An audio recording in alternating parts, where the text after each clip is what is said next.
إن الحمد لله نحمده ونستعينه ونستغفره ونستهديه ونعوذ بالله من شرور أنفسنا ومن سيئات أعمالنا.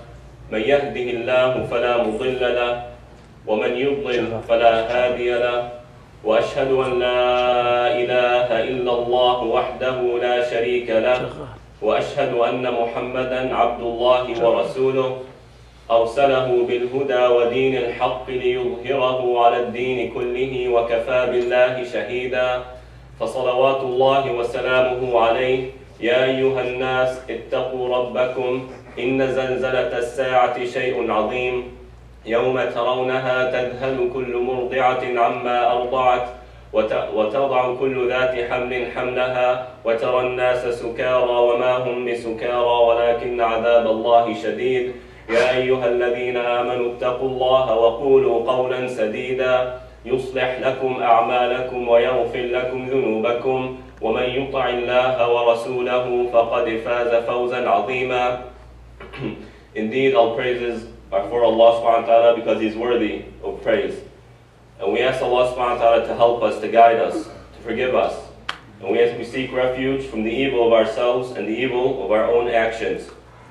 And we bear witness that there is nothing worthy of worship except Allah, and that Muhammad sallallahu alayhi wa sallam is His last and final messenger. We ask Allah subhanahu wa ta'ala to grant us taqwa and to increase us in taqwa.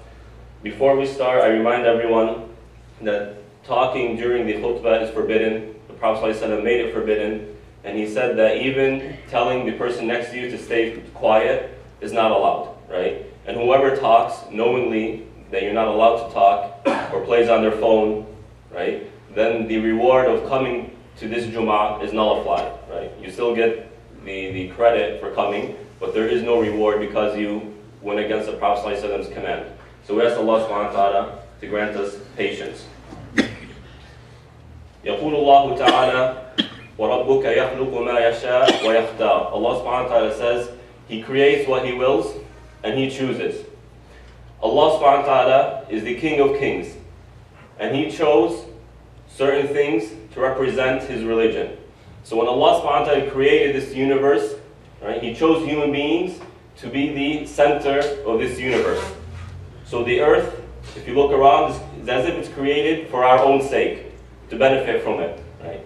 And from human beings, He chose the prophets to be the leaders of mankind. And from the prophets, He chose Muhammad sallallahu alaihi wasallam to be the best and the last and final messenger. Right? He chose certain days of the year to be better than others. Right? He chose the Quran to be the last and final book. He chose Ramadan for the Quran to be revealed in. And in Ramadan, He chose the last 10 nights to be the best 10 nights of the year. And He chose amongst these 10 nights, Laylatul Qadr, to be the best night of the year. And amongst days, He chose the first 10 days of Dhul Hijjah to be the best 10 days of the year. And in it, reward increases.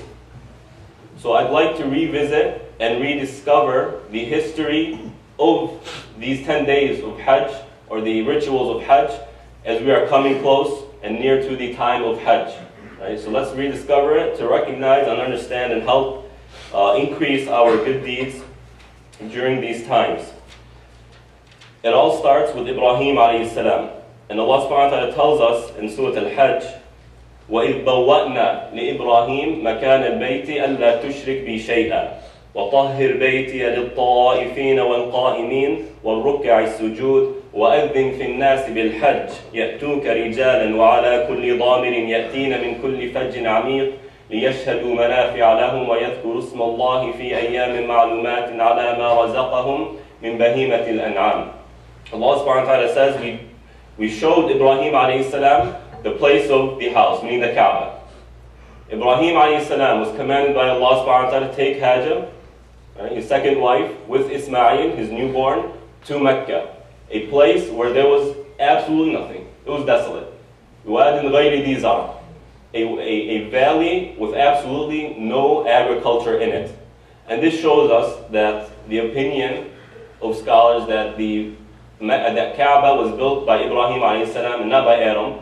Right? We know there are two opinions. Some say Adam alayhi salam is the first one who built the Kaaba.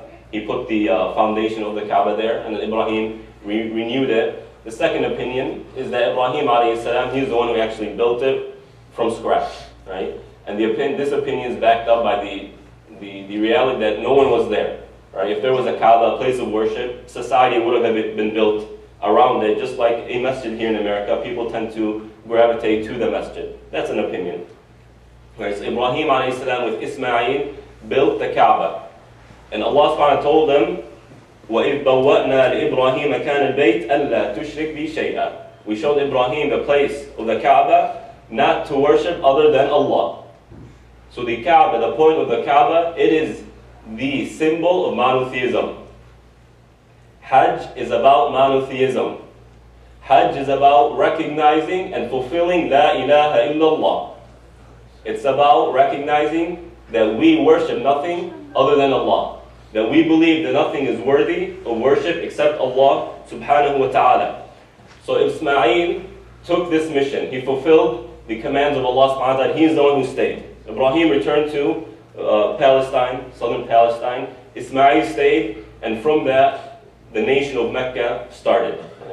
His kids stayed there. He taught his kids the ritual of Hajj. And so on, it passed generation after generation after generation, until an individual by the name of Amr ibn Luhay al-Khuzai, right? The first one who changed the religion of Ibrahim alayhi salam, the religion of monotheism. We know that the Arabs had two business travels during the year. In the winter, they went down south to Yemen for business, and in the summer, they went north to Syria, Damascus, Hims, that region, for business. Now, Damascus at that time was with who? Was with the pagans, the Romans, right? So people would go and they'd be introduced to one another, other cultures and whatnot. So when Amr ibn Luhay was there once, he saw that a person was selling idols. Right? So he asked, what are these idols? He's coming from a monotheistic country, village. a village that worships Allah alone. So he asked them, what are these idols for? He said, these idols give us blessings. If we need rain, we go to this idol, and it brings down rain. If someone is having trouble, if a lady is having trouble getting pregnant, we go to this one, and it'll help her get pregnant, and so on and so forth.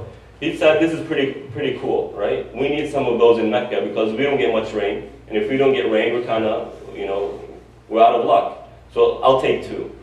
He took 2 down, and he's the first one to introduce shirk, the opposite of monotheism, to the people of Ibrahim, or to the descendants of Ibrahim and Ismail alayhim as-salam. And then the shirk became widespread. Mecca, the Kaaba, became filled with idols around it. The rituals of Hajj, instead of being a symbol and for the sake of monotheism, they became for what? Shirk. Right? So they go do tawaf around, they circumambulate around the Kaaba, and all these idols are around. When they go do sa'i, they'd have idols there, and this is what it became. In fact, the call of Hajj, what do we say? Labbaik Allahumma labbaik, labbaik la sharika laka labbaik, to the end. The call of monotheism. Labbaik Allahumma labbaik. Oh Allah subhanahu wa ta'ala, we hear your call and we answer you. Labbaik la sharika laka labbaik. We hear your call and answer you. There's nothing worthy of worship except you. You have no associates. You have no partners in worship. And we answer your call and we hear it. This changed. It became labbaik Allahumma labbaik, labbaik la sharika illa sharikan huwa lak, tamlikuhu wa ma malak. This became the call, right? We answer your call, Allah. There's nothing worthy of worship except that which you choose. You, right? You own them, and then they don't own you. Something along those lines, right? So it was changed. And the Prophet ﷺ, when he'd hear this call, when they would go do Hajj, right, before he became a prophet and during the Meccan era, he would say stop when they finished the first phrase, labbaik Allahumma labbaik, right? Labbaik la sharika lak. He'd tell them stop there, don't continue. Because he knew that his father, Ibrahim alayhi salam, came with monotheism. Because the Meccans, they also claimed that they were following the religion of Ibrahim alayhi salam. So the Prophet said, no, you're wrong. Stop there. Don't continue. Don't worship other than Allah subhanahu wa ta'ala. So in these verses, Allah subhanahu wa ta'ala makes it clear that not to worship other than Allah subhanahu wa ta'ala, and make the place, the Kaaba, for those who circumambulate, worshiping Him, who stand up in prayer, worshiping Him, who bow and prostrate in worship of Him. وَأَذِّن فِي النَّاسِ, and call people to Hajj. And subhanAllah, this is one of the most beautiful aspects of Hajj, that people from across the world come and gather in one spot for one reason, to say La ilaha illallah, to say, oh Allah, we are coming here for your sake. We are coming here to worship you, and this is why dua, supplications, almost always are answered when someone makes it during Hajj and Umrah. You leave your home, you spend money, you bear the burden of travel, right?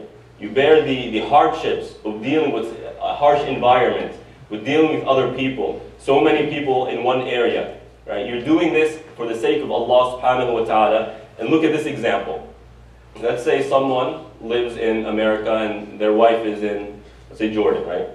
Every day he calls and says, hey, I love you. I call just to say, for no reason, just to say I love you, right? That's pretty good. But imagine if that husband took a flight, purchased a ticket, took a flight to Jordan, knocked on her door, right, and said, I came here just to say that I love you. Isn't that much better? So us, we leave everything for the sake of Allah to go to Mecca and say, oh Allah, we love you. We worship nothing but you. And that's why dua is so strongly accepted there. So this is the history of Mecca. This is a very, very brief history of Hajj, where it started, what it was, what it became, and how the Prophet ﷺ came to revive the legacy of Ibrahim alayhi salam through Hajj. So Hajj is a season where we renew, we refresh La ilaha illallah on an individual level. We remember who Allah subhanahu wa ta'ala is, what our religion is about. Number two, on a social level. We all gather as Muslims to one area, or those who do Hajj, they all gather in one area and shout the talbiyah of Hajj, La ilaha illallah, labbaik Allahumma labbaik. We all go there, they do the rituals, which revive, which refresh, for the sake of saying, Allah, we worship nothing but you. And it is if you will, a political statement. We say to the world that we are a religion of monotheism. We are the religion of La ilaha illallah. We are the religion that nothing is worthy of worship except Allah subhanahu wa ta'ala. Now, we here aren't going to go to Mecca, most of us, right? Those who are going probably already went. For us who are behind, how can we participate with those who are doing Hajj here in America? There are a few things I'd recommend. Number one, dhikr, remembrance of Allah subhanahu wa ta'ala. We know that during the first 10 days of Dhul Hijjah, the upcoming month, that the deeds are multiplied greatly. In fact, there are no days which deeds are multiplied the way deeds are multiplied in the days of the first 10 days of Hajj. Now I'm saying the days, the daytime, from sunrise to sunset. These are the best 10 days of the year. Whereas nighttime, from sunset to sunrise, the best 10 days, or the best 10 nights rather, are the last 10 nights of Ramadan. Right? So there's no confusion. We're referring to the daytime here. Number one is dhikr. Look at the verses in Surah Al-Baqarah which tell us about Hajj. In about a little over a page, Allah subhanahu wa ta'ala mentions dhikr, or a form of dhikr, 9 times. Telling us, O believers, during these days, the best form of worship, outside the obligatory acts of worship, is dhikr. Remember Allah subhanahu wa ta'ala a lot. Take your masbaha, those beads, and say astaghfirullah 100 times. Say alhamdulillah 100 times. Say subhanallah 100 times. Say la ilaha illallah 100 times. Say Allahu Akbar 100 times. Say la hawla wa la quwwata illa billah 100 times. And the best dhikr, the day of Arafah, the 9th day of Dhul Hijjah, is la ilaha illallah wahdahu la sharika lah, lahul mulku wa lahul hamd, wa huwa ala kulli shay'in qadir. Meaning, if you were to grab the masbaha, sit alone for a little bit and just say that, and that's the best deed you could do on that day. Likewise, dhikr. What is dhikr? What's the point of dhikr? Right? We said Hajj is monotheism. Therefore, we want to have good deeds. We want to perform good deeds that are going to fulfill monotheism. Dhikr is number one. How does that fulfill monotheism? We, as human beings, we remember what is important to us and what we love. And therefore, the more you remember Allah subhanahu wa ta'ala, the more you love Allah subhanahu wa ta'ala. Right? The more you make dhikr of Allah subhanahu wa ta'ala, if we can move forward, Jazakumullah khair. Fill in the gaps. Let's make room for one another.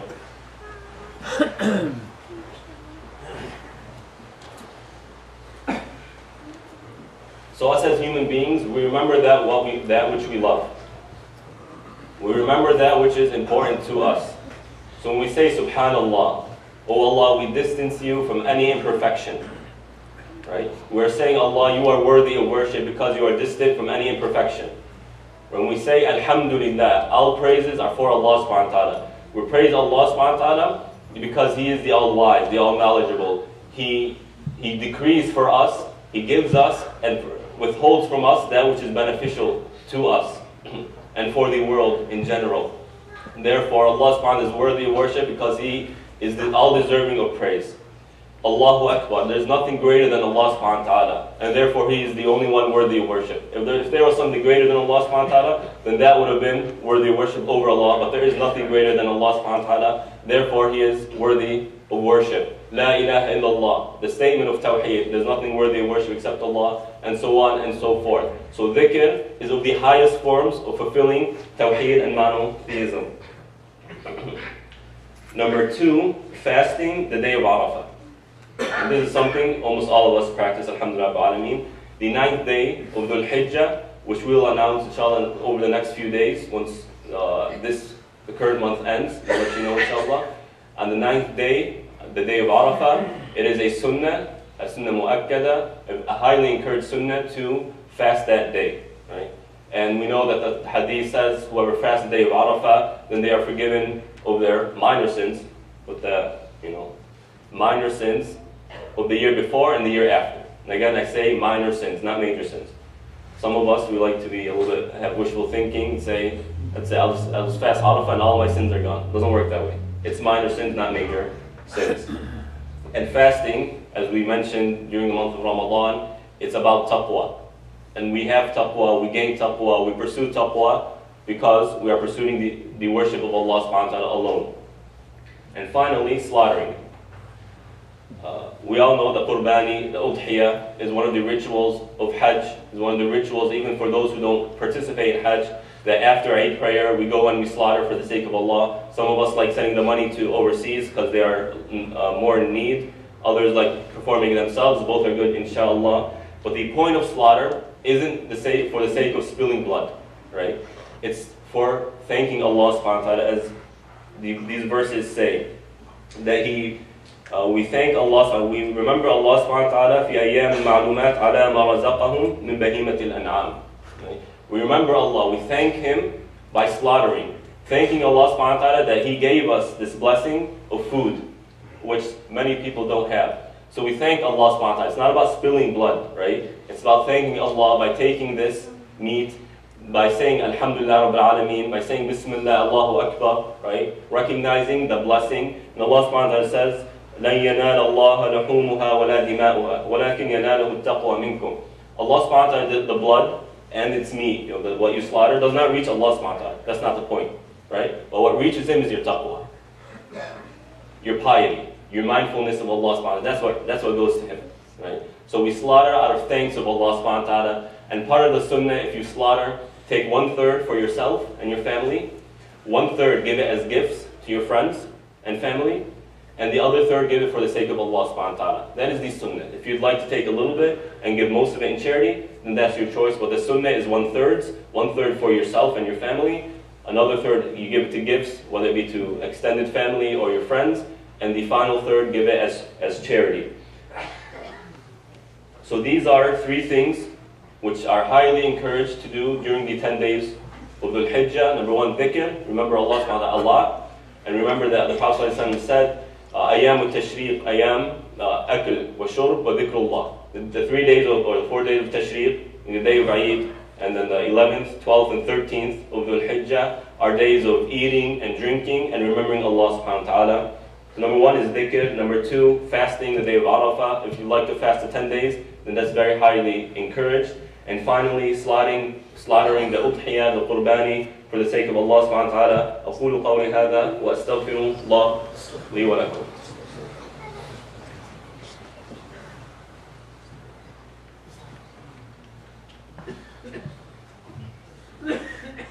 الحمد لله والصلاة والسلام على رسول الله وعلى آله وأصحابه ومن والاه.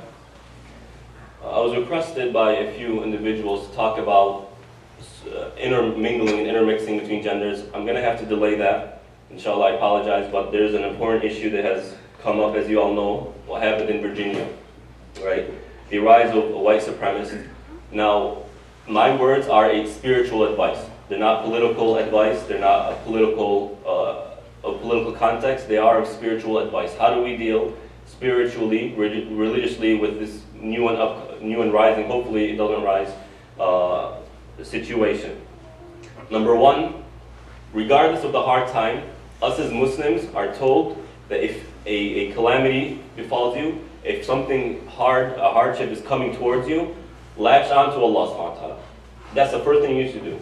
Your heart should be directly going to Allah, saying, Allah help me. And I remind you of the verses of Surah Ali Imran after the Sahaba were defeated in Uhud, right? So news came that the pagans were coming back to finish them off, right? They went back to Medina. They are tired, they are exhausted, they are demoralized, a lot of them are injured. And this news comes that the pagans are coming back to finish them off. The Prophet ﷺ said, get up now. Those who went, get up. We're going to meet them, right? What did they say? الَّذِينَ قَالَ لَهُمُ النَّاسِ إِنَّ النَّاسَ قَدْ جَمَعُوا لَكُمْ فَاخْشَوْهُمْ. The one who said, the people are coming to you. They're coming to finish you off, so fear them. What happened? فَزَادَهُمْ إِيمَانًا. They increased in iman. That's what happened. That was the reaction to this hard news, right? Their iman increased. How? Because when a hardship came, they immediately knew who to go to Allah subhanahu wa ta'ala, right? So we hear this news, this new movement that's coming, right? We hope it doesn't rise. latch on to Allah subhanahu wa ta'ala. Go to Allah first and foremost. Increase your iman. Say, oh Allah. Say what the Sahaba said. وَقَالُوا حَسْبُنَ اللَّهُ وَنِعْمَ الْوَكِيلُ. Allah subhanahu wa ta'ala suffices us. And He is the best one who takes care of us. That's number one. Go to Allah subhanahu wa ta'ala. Number two, follow the example of our Prophet sallallahu alayhi wa sallam and the Prophets alayhim salam before us. Right? In Sahih al-Bukhari, there is a hadith in which one of the prophets before, we don't know who the prophet is, he was hit by his people. Right? The people came and started hitting him, punching him and whatnot, throwing stuff at him, to the point where he was bleeding. He wiped the blood off his face and said, "Oh Allah, forgive them, my people don't know better." Right? And we know the numerous amount of verses in the Meccan chapters, which Allah subhanahu wa ta'ala tells us, "Fa'fu anhum wasfah." Overlook their faults and forgive them. Right? قُلْ لِلَّذِينَ آمَنُوا يَغْفِرُوا لِلَّذِينَ لَا يَرْجُونَ أَيَّامَ اللَّهِ. Say to the believers, forgive those who don't know about the day of judgment, the next life. Be patient, my brothers. Follow the example of the Prophet ﷺ. The Prophet ﷺ was victorious. Through his example, we will be a positive source for our country, for our society. We ask Allah subhanahu wa ta'ala for tawfiq. Also, never give up, never be pessimistic. Listen to this beautiful verse. عَسَى اللَّهُ أَنْ يَجْعَلْ بَيْنَكُمْ وَبَيْنَ الَّذِينَ عَادَيْتُم مِّنْهُم مَّوَدَّةً وَاللَّهُ قَدِيرٌ وَاللَّهُ غَفُورٌ رَّحِيمٌ. It might be that Allah subhanahu wa ta'ala creates between you and those who you had animosity towards love and unity. Right? This is talking to the Sahaba. It might be that, oh you Sahaba, you and the pagans of Mecca will become friends one day. There will be love and unity between you, and that's what happened. Right? The people of Mecca became Muslim. Alhamdulillah, they were the best of Muslims. When the Arabs apostated, Mecca was one of the villages that didn't apostate. They stayed firm with Islam. So it might be, we stay optimistic, it might be that Allah subhanahu wa ta'ala will create love, will create unity between us and our fellow citizens here in America. Right? So always be optimistic and don't let their hate create hate in your hearts. We are above that. Number three, dua. We are coming to the 10 days of Dhul Hijjah. Make dua, especially during Arafah. One of the strongest times to make dua is Asr time during the day of Arafah. Right? Again, of the best times, the strongest times to make dua is during Asr time on the day of Arafah.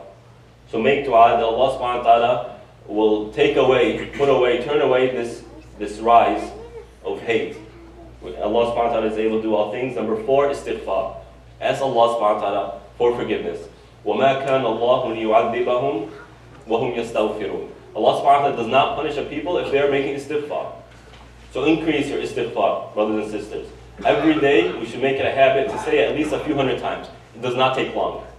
Saying astaghfirullah, astaghfirullah a few hundred times, it will only take minutes, right, of your day. And don't let the shaitan deceive you and say, oh, you're not paying attention, just don't do it. Even if you're not paying attention, moving your lips in dhikr of Allah subhanahu wa ta'ala is better than not moving your lips at all. So 4 things, I'm sorry if I bombarded you with points today. 4 things we can do to face this, spiritually, to face this upcoming issue.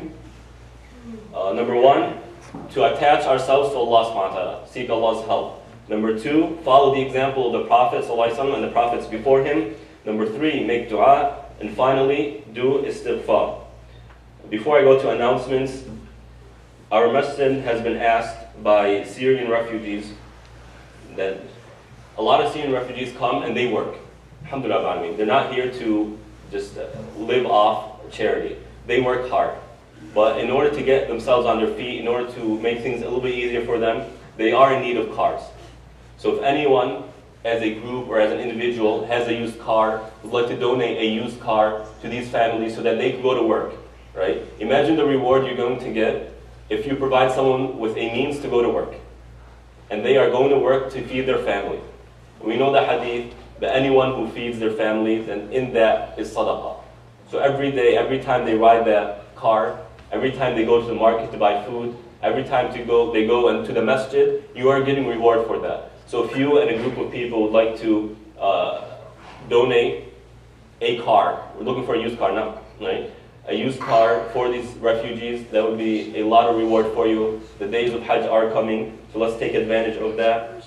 We ask, there are a few people who would like or requesting dua. Make dua for Al-Hajj Ghulam Rabbani Mansouri from Afghanistan, as well as Sabir Jamil and Fatima Afzali, who all need, who are in,